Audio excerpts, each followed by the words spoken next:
అండి, welcome back to new updates 9. AP రాష్ట్ర వ్యాప్తంగా ఎవరైతే కొత్త రేషన్ కార్డులు కలిగి ఉన్నారో వారందరికీ కూడా భారీ శుభవార్తలు అయితే వచ్చేసాయండి.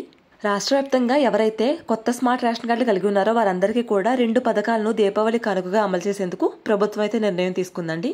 మరి ఎవరైతే ఇప్పటికే కొత్త స్మార్ట్ రేషన్ కార్డులు కలిగి ఉన్నారో వారందరికీ కూడా దీపావళి పండుగ కానుకగా 2 పథకాల ద్వారా మీ యొక్క ఖాతాల్లోకి అయితే డబ్బులు జమ చేయబోతున్నారండి. మరి దీనికి సంబంధించినటువంటి పూర్తి ఇన్ఫర్మేషన్ డీటెయిల్గా ఈ వీడియో ద్వారా మీకు అందరికీ తెలియజేస్తానండి. వీడియోని ఎక్కడా కూడా స్కిప్ చేయకుండా మొదటి నుంచి చివరి వరకు క్లియర్గా చూడండి. అదేవిధంగా వీడియోని అయితే లైక్ చేయండి, ఖచ్చితంగా 10 మందికి అయితే ఉపయోగపడుతుంది. ఇక వీడియోని మీ ఫ్రెండ్స్ అండ్ ఫ్యామిలీకి ఫేస్బుక్ మరియు వాట్సాప్ ద్వారా షేర్ చేయండి. ఇక వీడియోలో ఉన్నటువంటి ఇన్ఫర్మేషన్ చూసుకున్నట్లయితే కనుక ఏపీ రాష్ట్ర వ్యాప్తంగా కొత్త రేషన్ దారులకు అందరికీ కూడా 2 శుభవార్తలు అయితే తీసుకొచ్చారు ముఖ్యమంత్రి నారా చంద్రబాబు నాయుడు గారు. దీపావళి పండుగ కానుకగా రాష్ట్ర వ్యాప్తంగా ఉన్న ప్రజలందరికీ కూడా మేలు చేసే విధంగా 2 అతి ముఖ్యమైన పథకాలను అమలు చేస్తున్నట్లు ముఖ్యమంత్రి నారా చంద్రబాబు నాయుడు గారు కీలక ఆదేశాలు అయితే ఇవ్వడం జరిగిందండి. ఇప్పటికే రాష్ట్ర వ్యాప్తంగా సూపర్ 6 పథకాలను అమలు చేస్తూ అందులో ముఖ్యంగా మహిళల సంక్షేమానికి పెద్దపీట వేస్తూ ప్రభుత్వం అయితే ముందుకు వెళ్తుందండి. ఈ నేపథ్యంలో రాష్ట్ర వ్యాప్తంగా కొత్త స్మార్ట్ రేషన్ కార్డు కలిగినటువంటి మహిళలందరికీ కూడా ఒక్కొక్కరికి 13,000 చొప్పున, అదేవిధంగా మరొక పథకం ద్వారా ఒక్కొక్కరికి 18,000 రూపాయల చొప్పున మహిళలకు పంపిణీ చేయాలని చెప్పేసి ప్రభుత్వం అయితే నిర్ణయం తీసుకుందనమాట.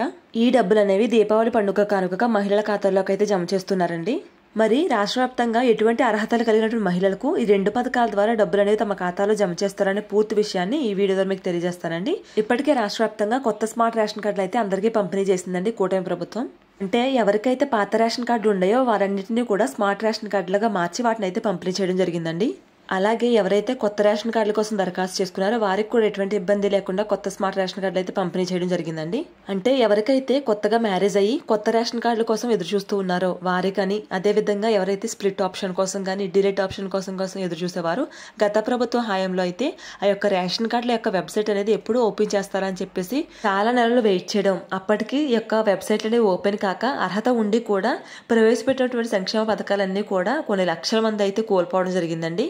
కానీ ప్రస్తుత కూటమి ప్రభుత్వం యొక్క రేషన్ కార్డులు అనేవి ఎప్పుడైనా దరఖాస్తు చేసుకోవచ్చు అనే విధంగా దరఖాస్తు చేసుకున్న 20 రోజుల్లోపు మనకి కొత్త స్మార్ట్ రేషన్ కార్డులు పంపిణీ చేసే విధంగా అయితే పాలన అయితే తీసుకురావడం జరిగిందండి. ఇక ఎవరైతే ఇప్పటికే కొత్త స్మార్ట్ రేషన్ కార్డులను పొంది ఉండి అదేవిధంగా ఆ యొక్క స్మార్ట్ రేషన్ కార్డులో ఏదైనా వివరాలు అనేవి తప్పుగా ఉన్నట్లయితే కనుక ఆ యొక్క వివరాలన్నీ కూడా సరి చేసుకునేందుకు ఈ అక్టోబర్ 31వ తారీఖు వరకు కూడా మనకి సమయం అయితే ఇవ్వడం జరిగిందండి. ఈ నెల 31వ తారీఖు లోపు ఎవరైతే ఈ యొక్క రేషన్ కార్డులో వివరాలు అనేవి తప్పుగా ఉన్నాయో, డేట్ ఆఫ్ బర్త్ కానీ, గ్రామం పేరు కానీ, ఇంటి పేరు కానీ ఇవాళ ఏవైనా తప్పులు ఉంటాయి కనుక ఖచ్చితంగా ఈ నెల 31వ తారీఖు లోపు ఎవరైతే మార్చుకుంటున్నారో వారందరూ కూడా ఫ్రీగా అయితే ఈ యొక్క చేంజెస్ అని చేయించుకోవచ్చండి. అదేవిధంగా ఎవరైతే ఈ నెలాఖరు తర్వాత 31వ తారీఖు తర్వాత చేయించుకోవాలనుకుంటే నామమాత్ర రుసుము అయితే కట్టాల్సి ఉంటుందండి. ఇక ఎన్నికల మేనిఫెస్టోలో భాగంగా కూటమి ప్రభుత్వం సూపర్ 6 పథకాలను అయితే రూపొందించడం జరిగిందండి. ఇక ఇప్పటికే సూపర్ 6 సూపర్ హిట్ అనే విధంగా ప్రతి పథకాన్ని కూడా ఎంతో ప్రతిష్టాత్మకంగా అమలు చేసుకుంటూ వస్తున్నారండి ముఖ్యమంత్రి నారా చంద్రబాబు నాయుడు గారు. ఇక సూపర్ 6లో ఉన్న పథకాలనే కాకుండా మహిళల సంక్షేమం కోసం మరెన్నో పథకాలను అయితే రూపొందించడం జరిగిందండి. అటు డ్వాక్రా మహిళలకు కానీ, ఇటు పేద మధ్యతరగతి కుటుంబాలకు చెందినటువంటి మహిళలకు కానీ ఎంతో ప్రతిష్టాత్మకంగా పథకాలను అమలు చేసుకుంటూ ముందడుగులు అయితే వేస్తుందండి.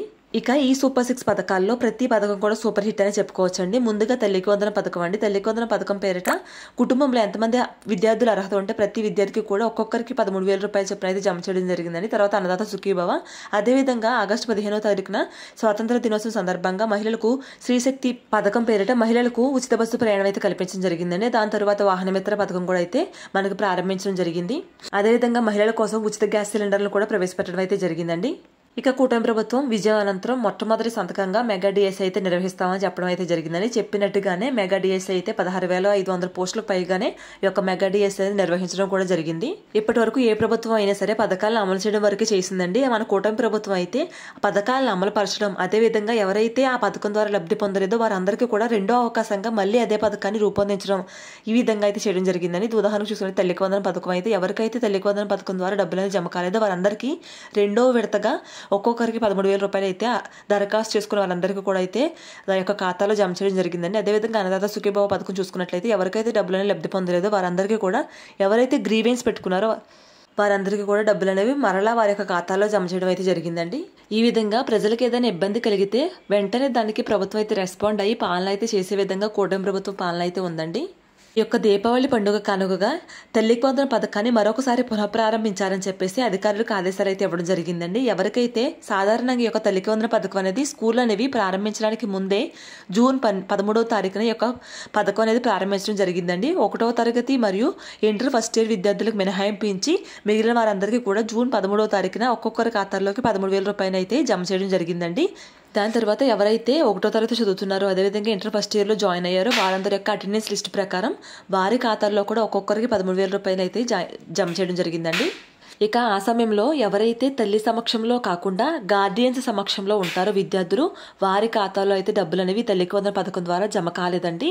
ఇక ఇప్పుడు ఈ తల్లికి వందనం పథకాన్ని మళ్ళీ పునఃప్రారంభించి ఆ యొక్క గార్డియన్స్ యొక్క ఖాతాలోకి కూడా ఈ యొక్క 13,000 రూపాయలు జమ చేసే విధంగా ఈ యొక్క పథకాన్ని ఈ నెలలో ప్రారంభిస్తున్నారండి. దీంతో పాటుగా అతి ముఖ్యమైన మరో పథకము ఆడబిడ్డ నిధి పథకం అండి. రాష్ట్ర వ్యాప్తంగా 18 సంవత్సరాలు పైబడి 59 సంవత్సరాల మధ్య వయసు కలిగిన ప్రతి మహిళలకు కూడా నెలకు 1,500 రూపాయలు చొప్పున సంవత్సరానికి 18,000 రూపాయలు ఇచ్చినటువంటి పథకం ఈ ఆడబిడ్డ నిధి పథకం అండి. రాష్ట్ర వ్యాప్తంగా ఉన్న మహిళలందరూ కూడా ఎప్పుడెప్పుడు అమలు చేస్తారని చెప్పేసి ఎదురు చూసినటువంటి ఆడబిడ్డ నిధి పథకాన్ని ఈ దీపావళి పండుగ కానుకగా ప్రతి మహిళల ఖాతాల్లోకి 1,500 రూపాయలు చొప్పున జమ చేయాలని చెప్పేసి తాజాగా ముగిసినటువంటి మంత్రివర్గ సమావేశంలో ముఖ్యమంత్రి నారా చంద్రబాబు నాయుడు గారు అధికారులకు అయితే ఆదేశాలు అయితే ఇవ్వడం జరిగిందండి.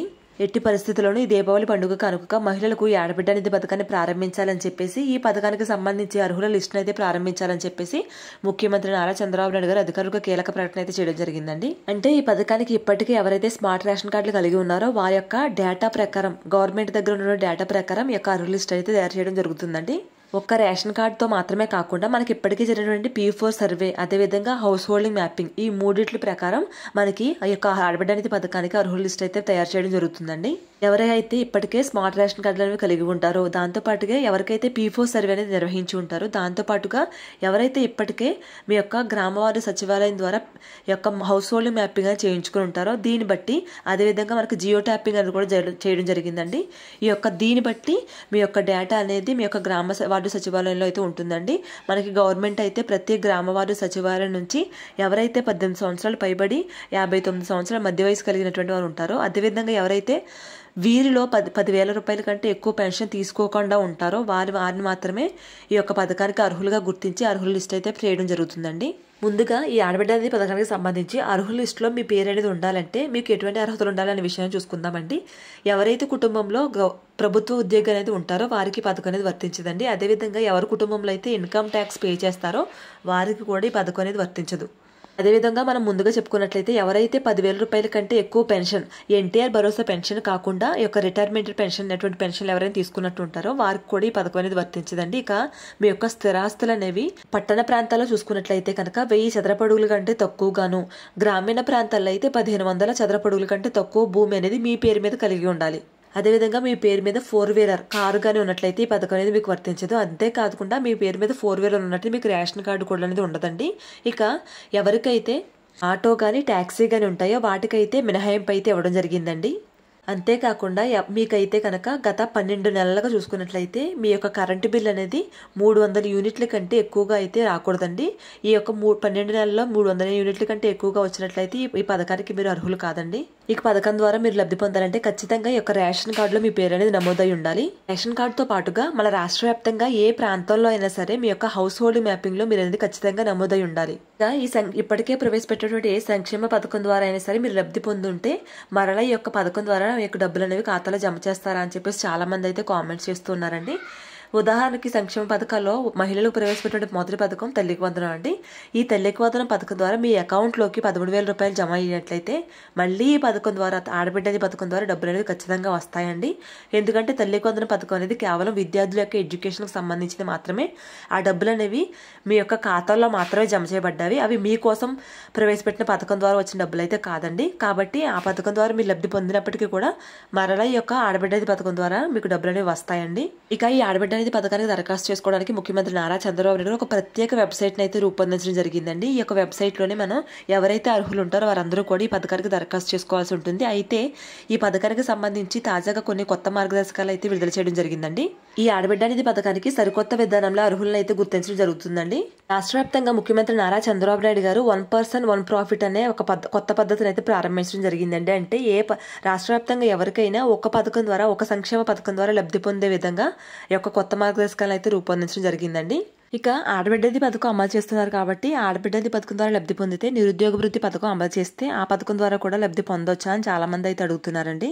ఇక నిరుద్యోగ వృత్తి పథకం అనేది ఎప్పుడు అమలు చేస్తారు, దానికి కావాల్సిన అర్హతలు ఏంటనే దానిపైన ప్రభుత్వం ఎటువంటి క్లారిటీ ఇవ్వలేదండి. ఈ పథకం ద్వారా మీరు లబ్ధి పొందాలంటే మీరు ఆంధ్రప్రదేశ్ నివాసి అని చెప్పేసి ఖచ్చితంగా రేషన్ కార్డులో ప్రాపర్ అడ్రస్ అనేది ఉండాలండి. అదేవిధంగా మీ యొక్క బ్యాంక్ ఖాతాకి ఎన్పిసి లింక్ అనేది ఖచ్చితంగా చేసుకుని ఉండాలండి. అది కూడా గత 3 నెలల లోపు చేసుకున్నట్లు వారికి మాత్రమే ఈ యొక్క డబ్బులు అనేవి మీ ఖాతాలో జమ అవుతాయండి. ఎందుకంటే ఎన్పిసి లింక్ అనేది ఎవరైతే 3 నెలల లోపు చేసుకుంటారో వారికి మాత్రమే యాక్టివ్గా ఉన్నట్లు చూపిస్తుందండి. కాబట్టి ఒకసారి మీ యొక్క ఎన్పిసి లింక్ అనేది యాక్టివ్గా ఉందో చెక్ చేసుకోండి. యాక్టివ్గా లేదంటే కనుక మళ్ళీ ఒకసారి ఎన్పిసి లింక్ అనేది వేలిముద్ర వేసినట్లయితే మీకు ఎన్పిసి లింక్ అనేది పూర్తి చేస్తారండి. ఎవరికైతే ఎన్పిసి లింక్ అనేది అవ్వట్లేదు వారందరూ కూడా ఖచ్చితంగా ఒక పోస్ట్ ఆఫీస్ అకౌంట్ ఓపెన్ చేసుకున్నట్లయితే కనుక మీకు ఈ యొక్క ఆడబిడ్డ పథకం ద్వారా డబ్బులు అనేవి ఆ పోస్ట్ ఆఫీస్ అకౌంట్లో అయితే ఖచ్చితంగా పడతాయండి. అదేవిధంగా ఆధార్కు మొబైల్ నెంబర్ కూడా లింక్ చేయాలండి. ఎందుకంటే మీ యొక్క ఆధార్ నెంబర్ అనేది ఎంటర్ చేయగానే ఓటీపీ అనేది జనరేట్ అవుతుందండి. ఓటీపీ అనేది మొబైల్ నెంబర్కి వస్తుంది కాబట్టి ఖచ్చితంగా ఆధార్ కూడా మొబైల్ నెంబర్ అనేది లింక్ చేసుకుని ఉండాలి. ఇక ఖచ్చితంగా ఈ నెలలోనే ఈ పథకం అనేది అమలు చేసే విధంగా అధికారులు అందరూ కూడా ప్రణాళికలు అయితే రూపొందించడం జరుగుతుందండి. ఈ వారంలోనే ఈ యొక్క ఆడబిడ్డ పథకానికి సంబంధించిన వెబ్సైట్ కూడా మనకి లాంచ్ చేయబోతున్నారండి. ఇక ఎవరైనా సరే మీ ఫోన్లోనే ఈ యొక్క పథకానికి దరఖాస్తు చేసుకోవచ్చు, లేదంటే మీకు దగ్గరలో ఉన్నటువంటి గ్రామవారు సచివాలయంలో కూడా ఈ పథకానికి అయితే దరఖాస్తు చేసుకోవచ్చు అండి.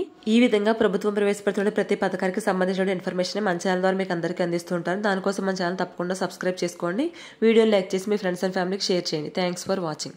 ఇక ఈ ఆడబిడ్డ పథకం కోసం మనకి ప్రభుత్వం అయితే 3,300 కోట్ల బడ్జెట్ అయితే కూడా ప్రవేశపెట్టడం జరిగిందండి. కాబట్టి ఈ నెలలోనే దీపావళి పండుగ కానుకగా రాష్ట్ర వ్యాప్తంగా ఉన్న మహిళలందరికీ కూడా 2 పథకాల ద్వారా, తల్లికి వందనం పథకం ద్వారా, అదేవిధంగా ఆడబిడ్డ పథకం ద్వారా మీ యొక్క ఖాతాల్లో అయితే డబ్బులు అయితే జమ చేయబోతున్నారండి.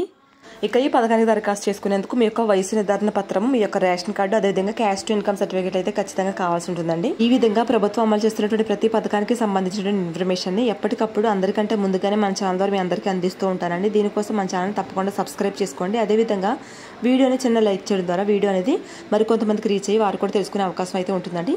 అదేవిధంగా మన ఛానల్ ఎవరైనా మొదటిసారిగా చూస్తున్నట్లయితే తప్పకుండా మన ఛానల్ సబ్స్క్రైబ్ చేసుకోండి. Thanks for watching.